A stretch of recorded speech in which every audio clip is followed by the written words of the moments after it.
To ja'o, ya hanya, ya su babban ku. Kai Aradu suna lafiya. Kai gaskiya na ji daɗin wannan ziyara. Wallahi na ji daɗi sosai.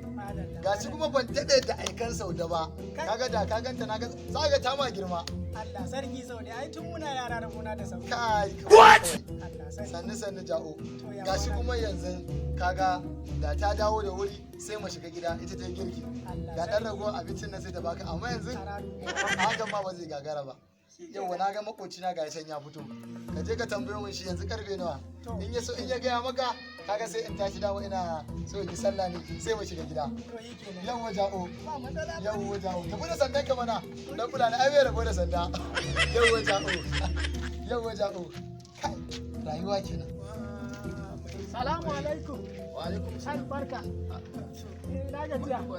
Lafiya kalau Aradu. Galadima ne ya aiko ni wai karfe nawa? Ke to ni ma dai na ce wannan daga ina?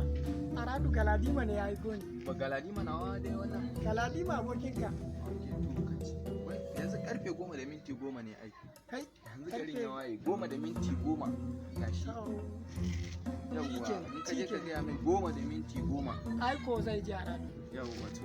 Ka ji wannan da Allah wai karfe 10 da minti 10. Da mu Fulani muka yi ashe mun yi hauka. Karfe 10 da minti 10 ya she 20 kawai wai karfe 10 da minti 10. What?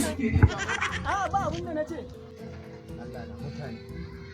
Gaba ɗaya ka tafiya kana wuri da sanda haika ce wanda ya haukace. Kai Allah mai iko. Wannan kafa shi uku ai kuma baya faduwa. What? Allah gaban shi. Kai.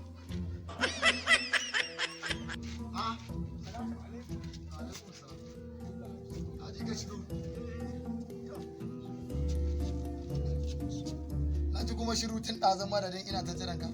To, wai ka ji wai na je wai ya she mun wani wai karfe 20. 20? 20? To 10 da 10 kan ba 20 ba kenan. 10 da minti 10 ya she mun. 20 kenan ko? Danna subscribe sannan ka danna ƙararrawar sanarwa domin samun sababbin shirye-shiryenmu.